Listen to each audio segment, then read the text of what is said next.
Okay, well, it looks like we are up and running. So I'd like to welcome everybody today to the spring edition of our quarterly updates here at ICC. I'm Barbara Foster. I'm going to be the presenter for the day. And we have a few technical difficulties. So if someone can put into the question and answer, just say that you can hear me and see the screen. That would be good for us to be able to confirm that. So just make sure that you're seeing things correctly. And Pamela, if you see any indications that people are having problems, please let me know. Just before we get started, I want to tell a little bit about ICC, our company that's hosting this presentation. We are a full-service supplier of materials for those of us who are involved in transportation of hazardous materials or dangerous goods. We've got a full line of class labels, as well as handling labels, packaging for hazmat, placards, publications related to either transport of hazardous materials or the hazard communication standards. If we don't have it in stock, we can usually source it for you, and we also have our custom printing. So if you got a print job that needs something a little bit different, just let us know, and we should be able to print it for you as well. So please don't forget, we don't just do these presentations. We do have all sorts of materials that you can that you can use to improve your hazmat shipping potential. My name again is Barbara Foster. I've been with ICC for pretty well my full working life, 35 years now, dealing with the hazmat or dangerous goods regulations for transportation, and also the hazard communication standards in the US. That's the OSHA hazmat or hazardous materials communication standard, and in Canada that is the WMAS system. Looks like some of you have figured out the Q&A system already, but if you're new to the Teams version of the webinar, just look for the section that is headed the live event Q&A. Click on it and you'll have a pane at the bottom if you can put in your question. Now, because this is a fairly large group, we can't answer the questions right away, but our moderators will list them. If they can be answered right away, they will answer you themselves, and if not, we'll do a full session at the end of the presentation where we go over the questions and try and find you the answers to them. I can't guarantee I can answer all of them, but at least hopefully I can point you out in the direction you need to go to look for the answer. So today we have a relatively full schedule, starting off with the U.S. Department of Transportation and the Pipelines and Hazardous Materials Safety Administration. So we'll look at some updates with those. Then we'll look at the U.S. Postal System. They just passed a new final rule regarding what they call Publication 52, their rules for shipping hazardous materials by U.S. Post. Then we'll look at the Canadian Transportation of Dangerous Goods regulations and what's going on at Transport Canada. Take a look at anything interesting in the international regulations, and a very quick section on the OSHA and Health Canada updates to the hazard communication section. And we asked people a while back, if they had anything that they would like us to go into more detail or new topics to add. And one that came up that I just wanted to mention was the sodium-ion batteries. So I thought people had a lot of questions about these, and I thought I'd try and do a little bit of a deeper dive, looking at all the various regulations. And if you are going to be dealing with these new technology batteries, how the different regulations deal with them. So, number one, U.S. Department of Transportation and PHMSA. Well, got a new Secretary of Transportation. His name is Sean Duffy. As always, when there's a new administration, there's usually a moratorium period on coming up with new proposals, although things that are already in the works can proceed. So we probably will not see a lot of new things for a little bit. That's standard whenever there's a new administration. There also has been a couple of new executive orders issued that may have an impact on regulatory development. One is requiring a cost-benefit analysis to be run, even for regulations that are proposed not to meet what was the normal economic threshold of having a cost of $200 million or more. So lower cost regulations will still have to go through this cost-benefit analysis. And as a general rule, the new administration wants what they call a 10-to-1 offset, that to bring in one new regulation, they want 10 old or obsolete ones to be eliminated. Down the previous Trump administration, that was a 2-to-1 offset, but this is going to be a little bit more ambitious, getting rid of 10 regulations for any new ones that are being brought in. So this will have certainly a slowing effect on some of the development that was coming along. One thing that just came out very end of last year, December 31st, was the DOT increase in civil fines for 2025. Now, on a yearly basis, the civil fines defined in 49 CFR will be increased by basic cost of living. So they will be adjusted as inflation adjusts. So here's just some of the increases that you'll see. A general maximum penalty under PHMSA for violation of a hazardous materials transportation law has been increased from $99,000 and something up to $200,000. Again, for more serious incidents where there has been death, serious illness, severe injury, or substantial property damage, it's gone from $232,000 to $238,000. The training minimum penalty, is not a maximum, this is a minimum, has gone from 101 to 117. Now you might think, well, that's kind of trivial, but remember, this would not be like for a company where everybody's not trained. They're not going to be giving you $600 fine for that.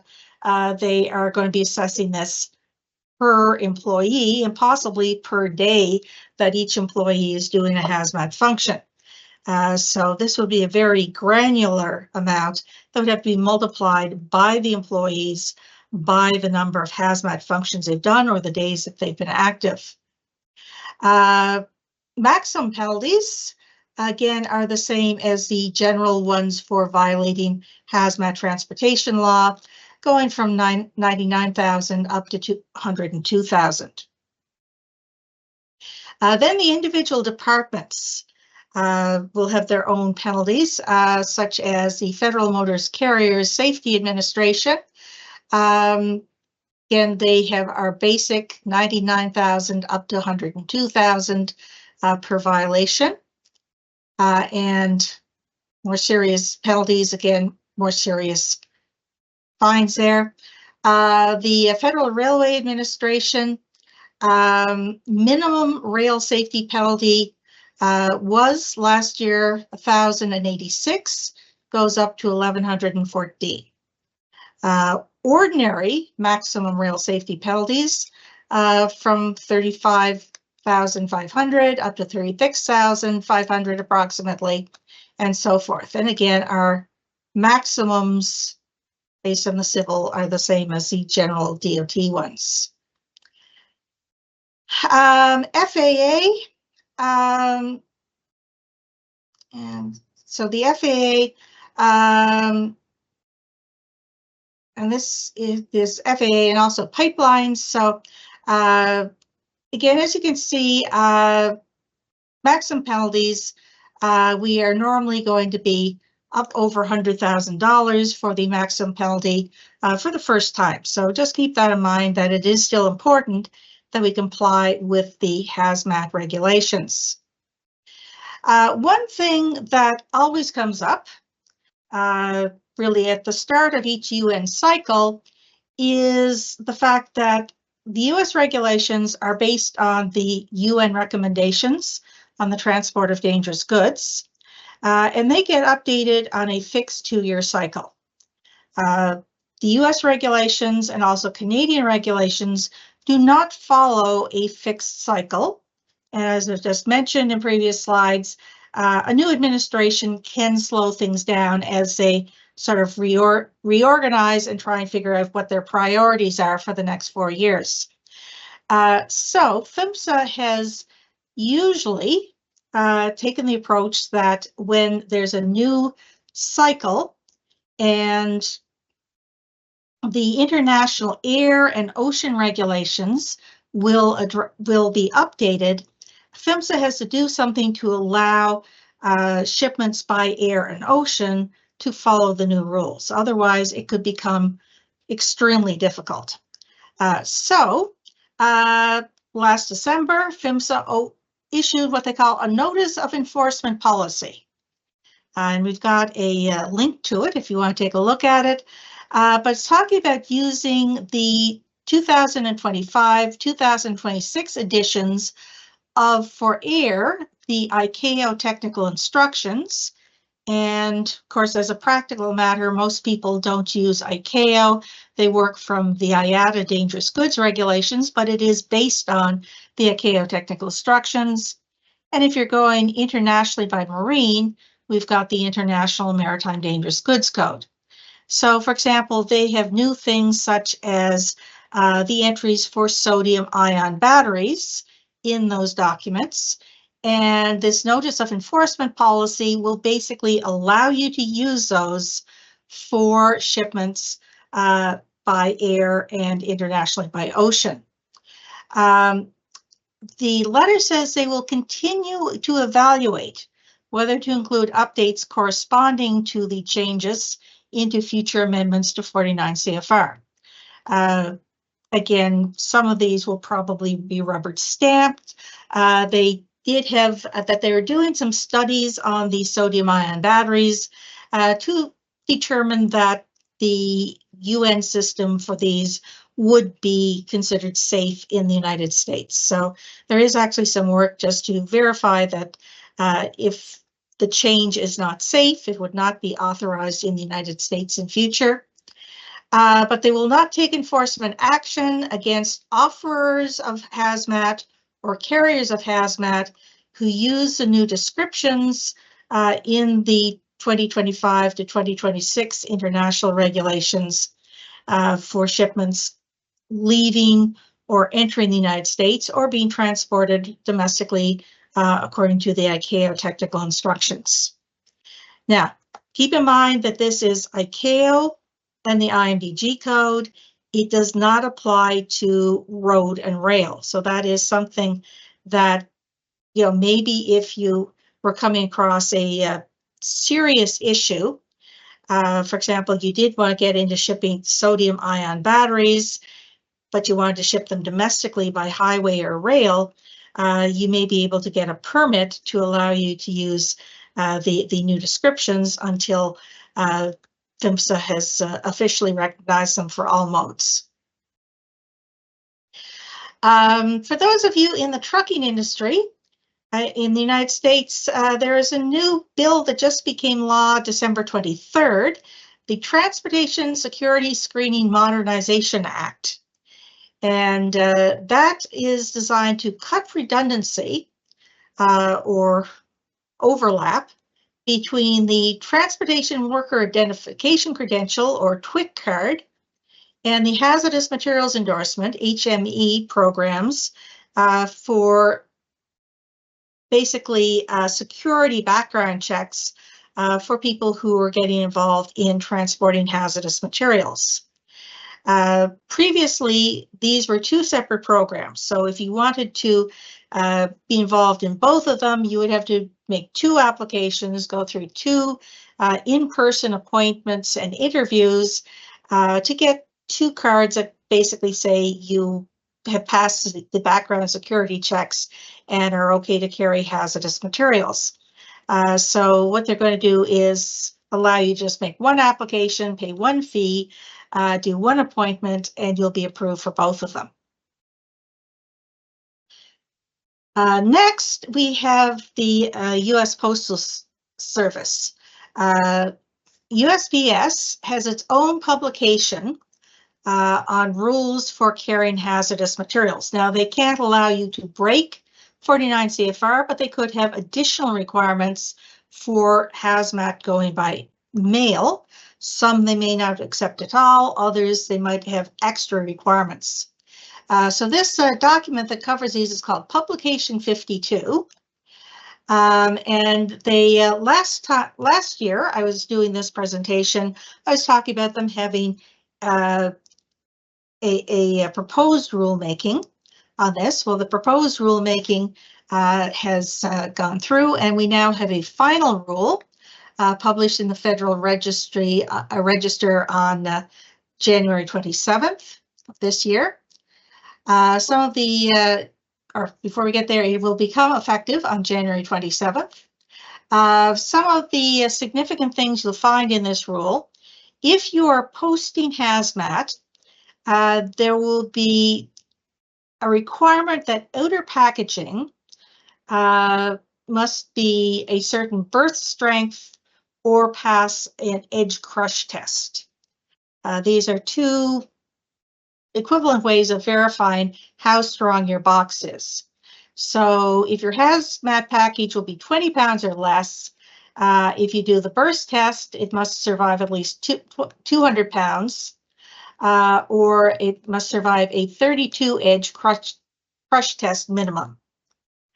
Over 20 pounds per package, your box must be burst tested to 270 pounds, 75 pounds, or pass an 80 or 44 edge crush test at minimum to be acceptable for heavier amounts of hazmat.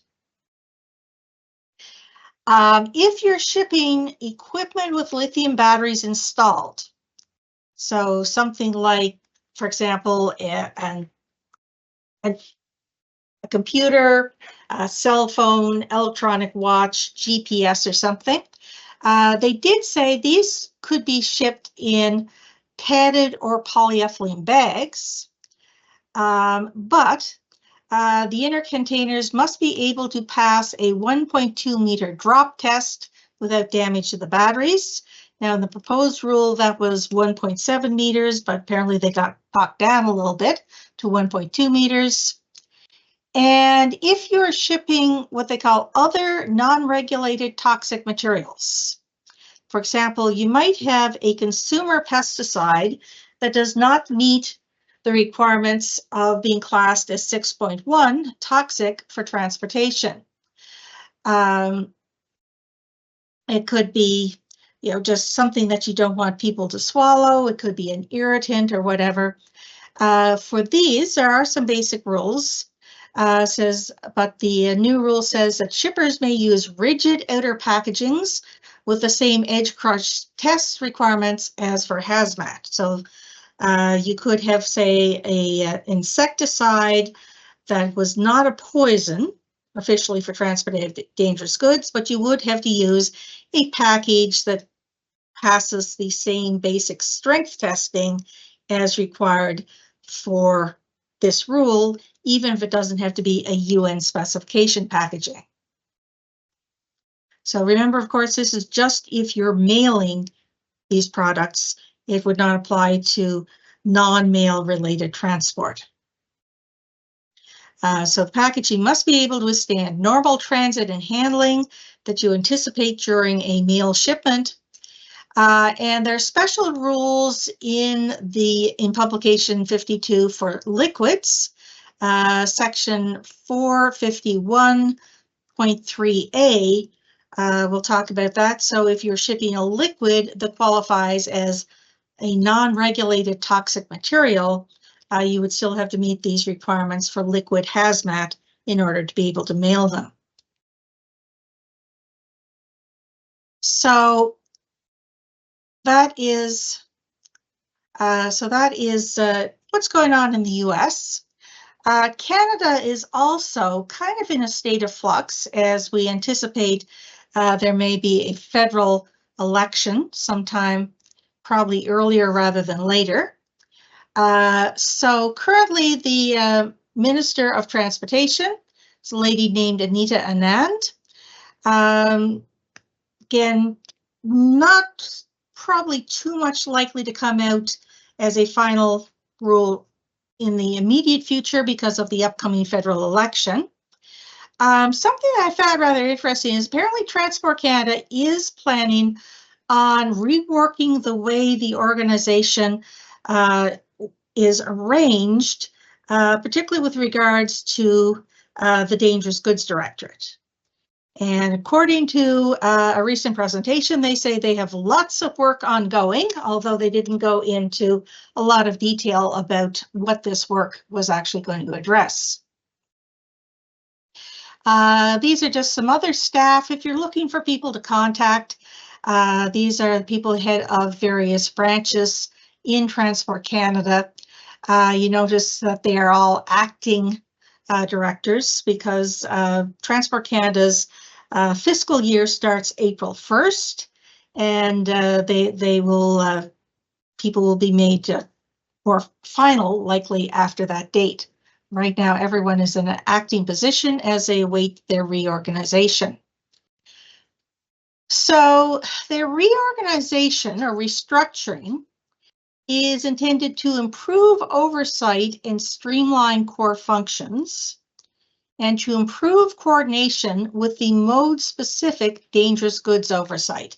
So right now, you've got, if you look at Transport Canada, there's a road directorate, rail, air, marine, and then dangerous goods. And the idea would be to split off dangerous goods into modal sections. So there'd be, under road, there would be a dangerous goods group, and under air there would be a dangerous goods group, and they're hoping this would make it more relatable to the individual modes. However, they will still have what they call a hub of basic dangerous goods responsibilities, but more responsibilities to be divided up among the modal departments. So road and so forth would likely fall under the Road Safety Administration. A couple of things. Last I heard, they were still debating where the Emergency Response Assistance Plan program would go. Now, this is a unique requirement in Canada. For those of you in the United States, there is no equivalent in other countries, but it is a requirement that if you're shipping certain high-risk dangerous goods, you have to have your own mobile emergency response crew that you could send out in order to assist local responders. And they still feel this is very important. They're not going to get rid of it, but apparently there was some debate over where it was going to go. If you're applying for permits, or what Transport Canada calls equivalency certificates, or if you're looking into the engineering section for packaging, or as Transport Canada likes to call it, means of containment. So apparently packaging is too short and easy to say. Those would be things that would likely remain in the hub.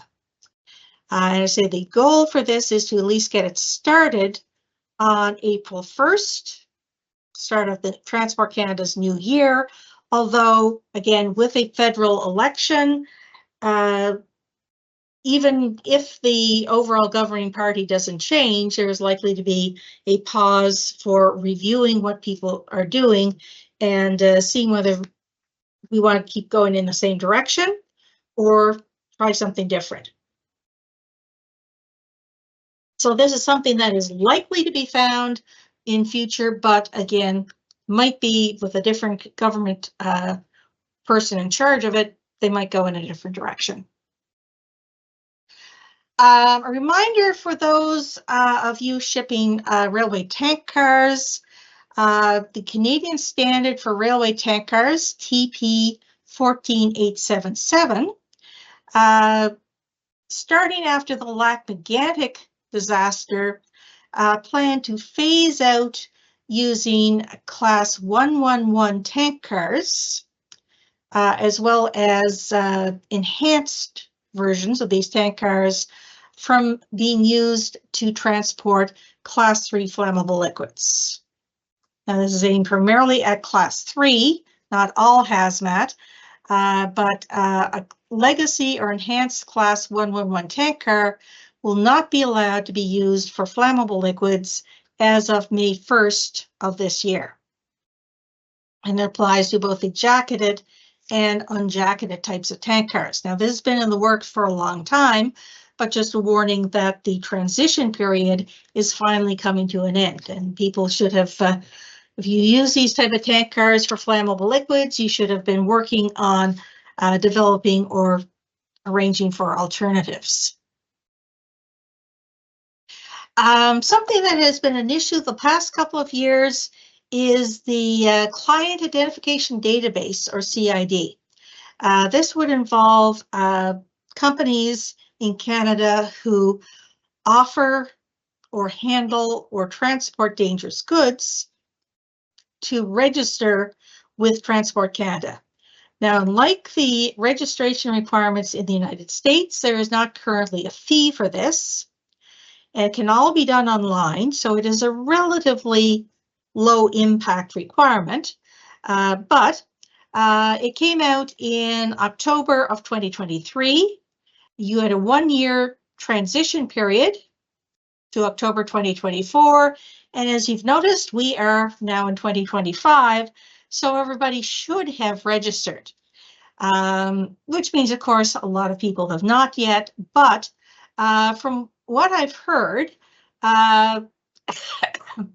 from some clients, that Transport Canada inspectors have told them when they came in that if you hadn't registered, they are now authorized to charge or lay fines for lack of registration. So the tolerance period has ended, and if you haven't registered already, now's the time to do so, so that you've got all your paperwork ready whenever the Transport Canada inspector shows up to do an inspection.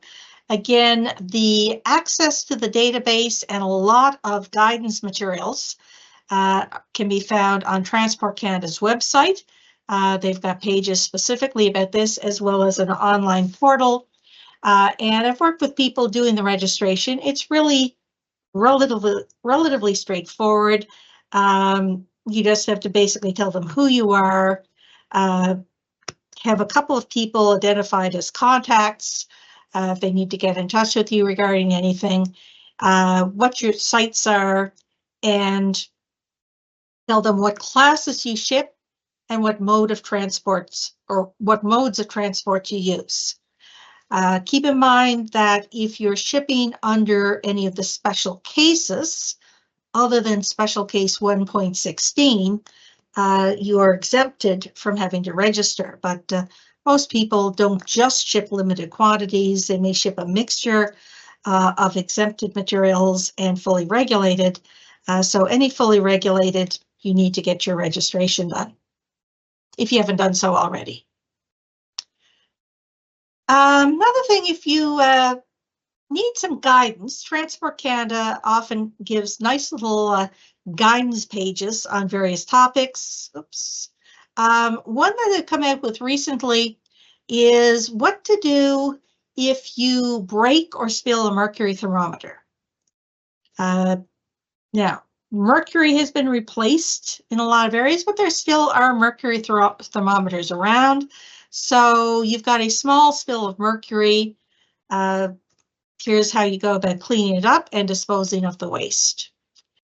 One which I think has a little bit more impact on shippers of dangerous goods or hazmat to Canada is one about what they call the improper use of two shipping descriptions UN 1759, which is corrosive solid, not otherwise specified, and UN 1760, which is the equivalent corrosive liquid, not otherwise specified.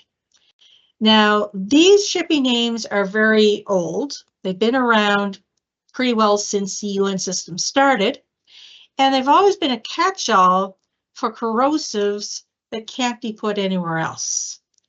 And they're still with us. They have not been eliminated, but Transport Canada said there have been new shipping names created over the years that will narrow the focus more. For example, names that will tell us not only it's corrosive and it's a liquid or a solid, but will tell us whether it's an acid or a base, which can be important for emergency responders to know, and whether they're acidic or they are organic or inorganic. And again, that has to deal with the chemical structure. Organic acids will be based on a carbon skeleton, whereas inorganic chemicals will not have this carbon chain skeleton. And say, well, why is that important? Organic chemicals can be absorbed into the body more easily. So if they're toxic, then they can have a toxic effect, which will be a much higher risk than an inorganic corrosive material. So this guidance is to try and help you decide which shipping name should you use, and to discourage people from just saying, okay, it's liquid, it's corrosive, therefore I'm just going to dump it into UN 1760. How to make the decision, how you can use more focused shipping descriptions that would be more helpful in emergency response. Now, again, that doesn't mean that you can't use these names if those more granular names don't work. So for example, let's say you had a corrosive mixture that was both organic and inorganic. Well, you can't use a name that just says organic or inorganic. In that case, maybe corrosive liquid NOS is the most appropriate name, but this guidance will be helpful. And keep in mind that will also apply for people shipping from the US into Canada, that you might sometimes have a Transport Canada question your descriptions if they don't feel that they are focused enough. Regulatory. Regulatory or international regulatory developments. Well, most of what we've talked about has been covered in previous sessions. The new ICAO and IATA regulations for air, changes to the IMDG code. But if you're dealing with European shipments in Europe itself, they have their own regulations for the EU. And one that's just come out is called the ADR. It isn't really a simple English acronym. It stands for the European Agreement Concerning the International Carriage of Dangerous Goods by Road within the European Union. So the 2025 to 2026 edition has been published, and the changes will reflect the most recent UN changes, such as they've incorporated new entries for sodium-ion batteries. They've updated the packing instructions to match what's going on at the UN, such as creating new packing instructions for sodium-ion batteries. They have provided exemptions for waste transported by private individuals, which apparently was an issue in Europe.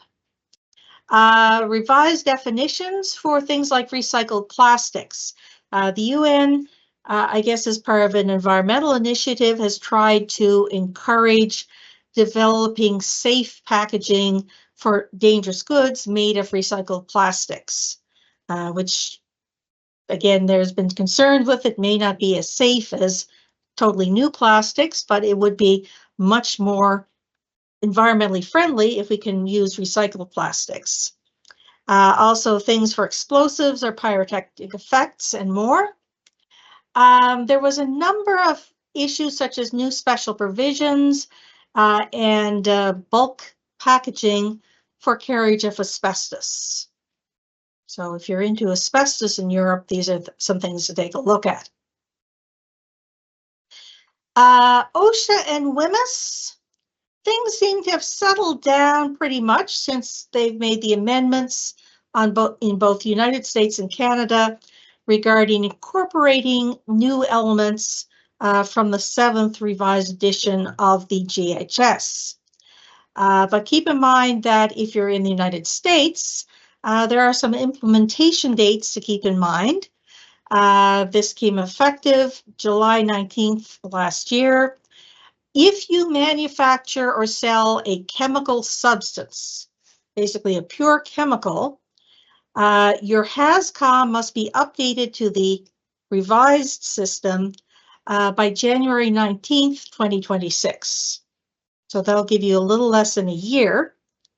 And then if you're making a product that is based on these pure chemicals, you're allowed to wait until you get the information from your chemical suppliers, but chemical mixtures, their HazCom must be in compliance with the new system by July 19th, 2027. So again, keep in mind that it's always a good idea to get this done earlier rather than later. But if you are dealing with a mixture and you can't get the updated information from your suppliers, you must be given it by at least January 19th of next year. After that, you have the right to start demanding that they provide you with things with the new classifications and new information on the safety data sheet and so forth. And the last thing I wanted to talk about was we did get some requests for a little bit more detail about sodium ion batteries and how they are being brought in the new UN regulations and spreading through the other regulations. So first of all, what is a sodium ion battery and why is this important? Well, they are relatively new technology. And unfortunately, you weren't really able to ship them without going through the system to get special permits until they had shipping descriptions that were in the relevant regulations. So the UN put them in place. Basically, they're considered to be similar to lithium-ion batteries. Sodium is in the same family, chemical family as lithium. They're quite a reactive chemical, but lithium has a downside that it is very difficult to extract. There's only a few places in the world where you can get lithium, and it's a very expensive material. So lithium-ion batteries, as everybody knows who buys things based on lithium-ion batteries, they can be quite expensive. Sodium is less costly, and it's much more readily available. You don't have the supply chain issues that there's only a few places where it's mined. It can be extracted from many locations. In fact, even there's technology to get it out of seawater if that was absolutely necessary. So, you know, political or things wouldn't be quite such an issue in interrupting the supply chain, as well as it's just basically lower priced. Now, the downside to a lithium-ion battery, they don't hold as much power. They do hold a significant amount, but not quite as much as a lithium-ion battery. And when they are being recharged, they tend to have a shorter lifespan, so they would have to be disposed of more frequently. So they wouldn't be quite as long-lasting as a lithium-ion battery. So, for example, if you had a laptop powered on sodium-ion batteries, you would probably have to get new batteries more frequently. The upsides, they are cheaper.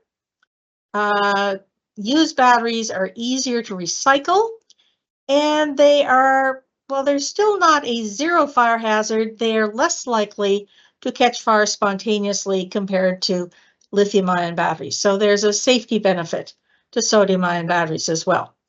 So while they can't completely replace lithium ion batteries, they will have their own purpose in life, where they would be preferable to use over a lithium-ion battery.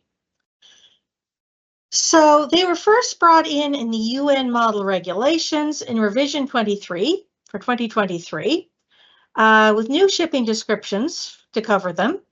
The IMDG code and the ICAO and IATA regulations for air implemented these for their 2025 editions.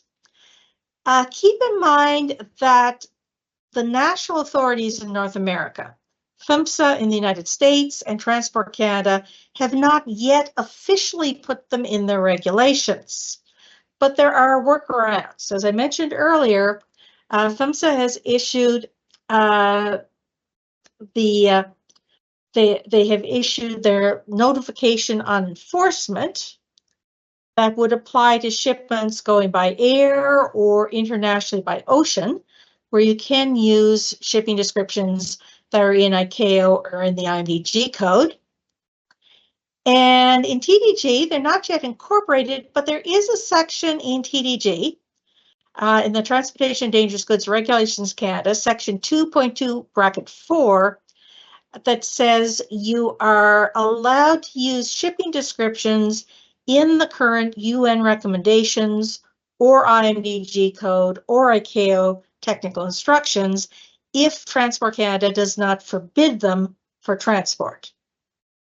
And there's not been anything I've heard about Transport Canada forbidding sodium-ion batteries, so presumably they could be used according to this section. Now, I haven't seen anything official for Transport Canada on this, but yeah, it appears to be fairly straightforward that this section would allow you to use a valid UN classification. So how does UN address sodium-ion batteries? Well, basically, they would be treated pretty much like lithium-ion batteries. There are 4 shipping descriptions. There's UN 3551, which is just standalone sodium-ion batteries. They're class 9, no packing group.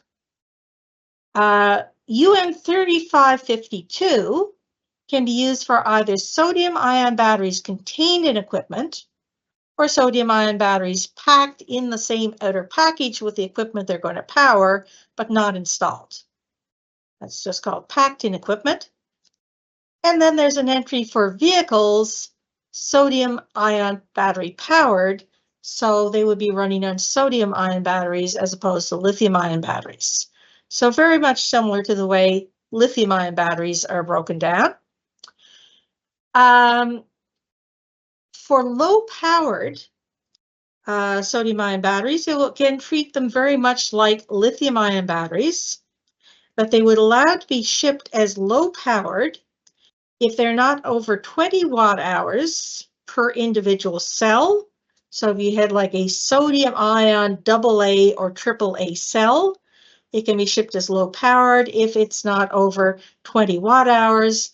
If you have battery packs or assemblies, they can go as low-powered if the total watt-hour rating is not over 100 watt-hours.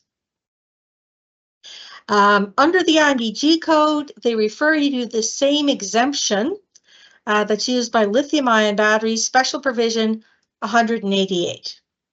So that talks about shipping the low-powered lithium-ion batteries. It can also be used for sodium-ion batteries now. Under ICAO and IATA, the sodium-ion batteries have their own packing instructions, very similar to what you see for lithium-ion batteries. For example, a standalone sodium-ion battery should not have a state of charge during transport exceeding 30%. So you want to make sure that they are not fully charged when you ship them. And the hazard communication will basically boil down to the lithium-ion battery mark, or as they are now going to call them, sometimes, for example, IATA just calls them the battery mark, because it will cover both lithium and sodium-ion batteries. Anyway, so if you found this helpful, just keep in mind that ICC has a lot of resources for those in the hazmat or dangerous goods industries. If you go to our website, one of our sections is called the Help Center. We have now over 1,000 articles on our blog site talking about various topics, from new regulations that are coming in, specific types of products like lithium batteries or light bulbs or things like that, or topics of interest. I now and then like to get into the history of hazmat regulations and how they have developed over time. You can also look at, we'll have recordings of previous quarterly updates. In case people didn't notice, we are recording this, and you will get a link that you can review it or be able to share it with others in your company if you feel that that would be useful. And if you'd like to sign up, we have something called the Compliance Bulletin, where you can get notification of important regulatory changes in advance for free, sent directly to your inbox. So please take a look at this, and you may find it can help you a lot in dealing with your regulatory issues. So now we're going to take a look at some of the questions that have come in. So we've got some new ones and some published ones. So let's just start with the new ones and then move to the published ones. So Bill says, data shows sodium-ion batteries last longer and take more charges than lithium batteries. Opposite. Okay. My understanding was that one downside were that they were a little less in the lifespan, but if there's new data that shows they're longer, that's another step. That's another thing that's in their favor. So I'll take a look at the data there. So Bill has mentioned some of the development on it. Says that the product can have millions of cycles, whereas lithium ions would have 3,000 to 5,000, that is some order of magnitude. So that, thank you very much, Bill. I hadn't seen that research, but I really do appreciate it. So I will keep in mind that there may be more research necessary, but again, when they come out, their manufacturers should be able to tell you just how many recycling charges a particular battery would be able to survive. Then we've got some questions here. Number one, Anonymous says, under restructuring of the TDG Directorate, please clarify the comment about needing your own company staff to respond to emergencies. Okay, that was referring to a special Canadian requirement. Again, there is no direct equivalent of this in the United States or Europe, something called an Emergency Response Assistance Plan. And it doesn't apply to all dangerous goods in Canada. It only applies to certain listed high danger chemicals, such as chlorine gas, if they're being transported over a certain quantity. And the idea is, if these things were involved in a major accident, people would need assistance from trained responders with the appropriate equipment. It's not something that, you know, an average small town fire department would be able to deal with. So if you're shipping over a certain amount of chlorine now in one container, you'll have to have this emergency response assistance plan to assist local responders set up. But again, it's not for all dangerous goods in Canada.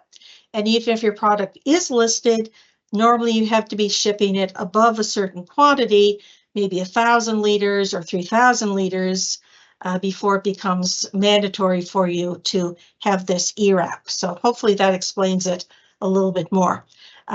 Take a look at TDG sections, or part 7.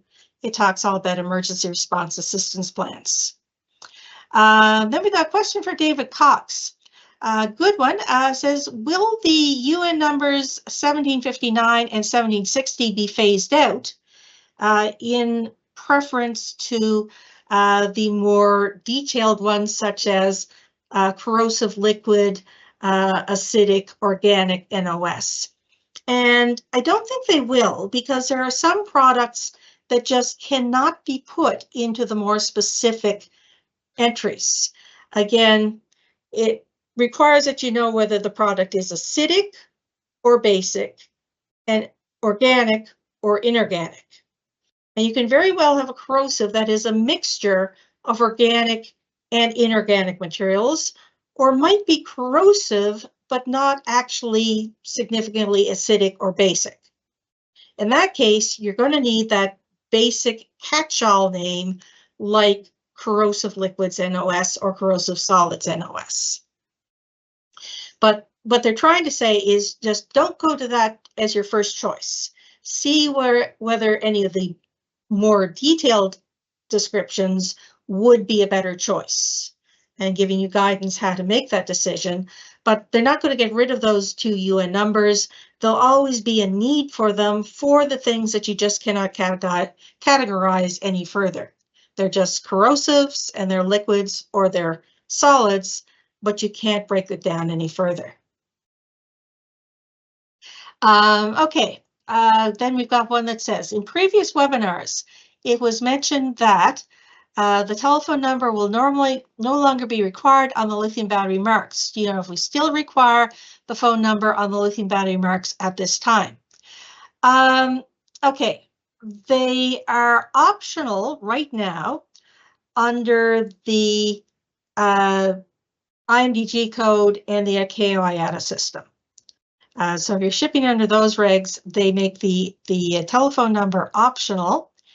And I'm trying to remember what the US has done, but I believe that they will accept it, certainly under their notification of enforcement, they would accept it for air or ocean. And I think they've just made a change.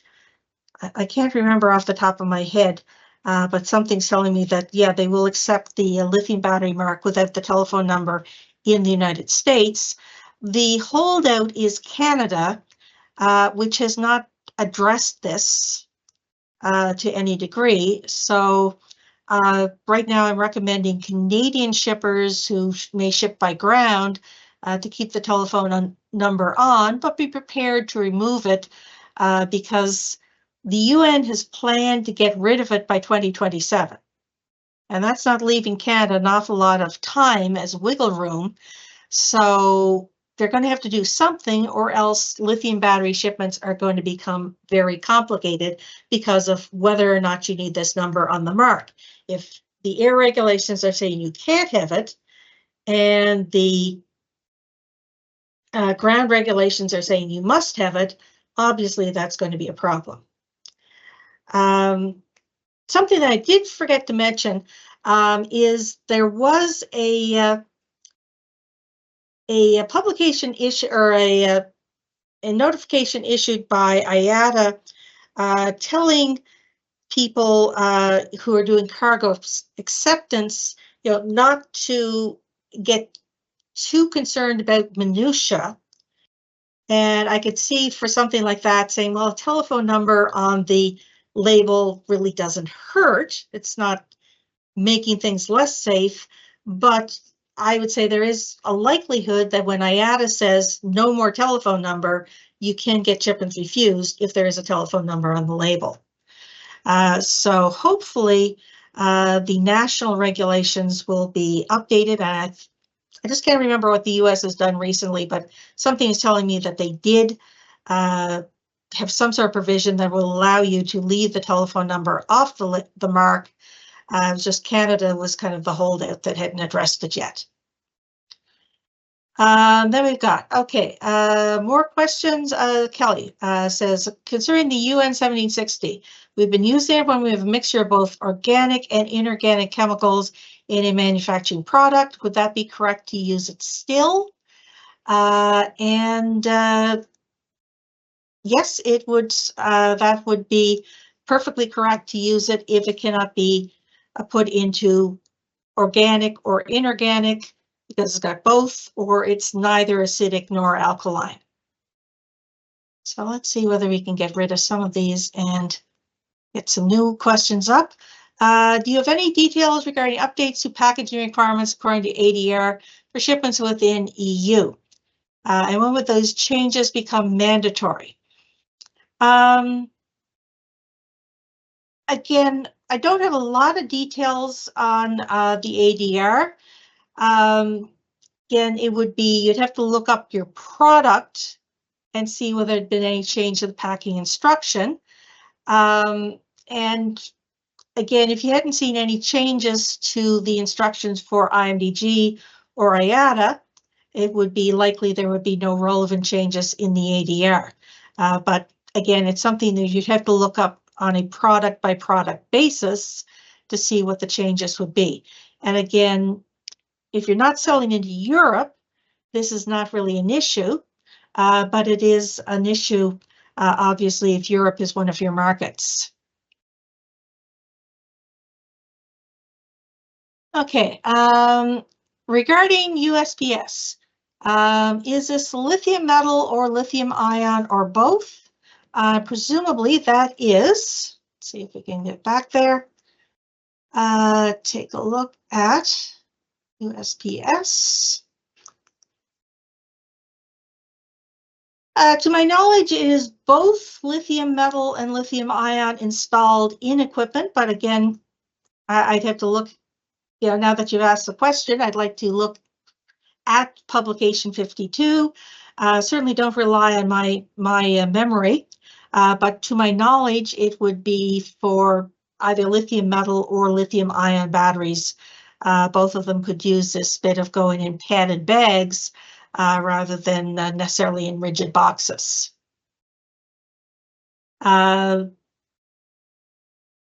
let's see, we could get a few more here.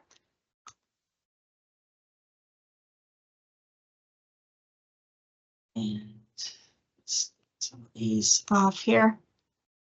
Okay, so I think that's everything. If there's anybody I missed, please just give me, you can contact me after the class. If you do have anything you'd like to discuss in more detail, here's our contact information. We've got our 888 numbers for both US and Canada, and our website, www.thecompliancecenter.com. Please check us out, particularly our help center, which has lots and lots of information. And if you want to email me, it's barbarafoster@thecompliancecenter.com. So I'd like to thank everyone, and please have a pleasant rest of your week. And if ICC can assist you in future, please reach out and let us know.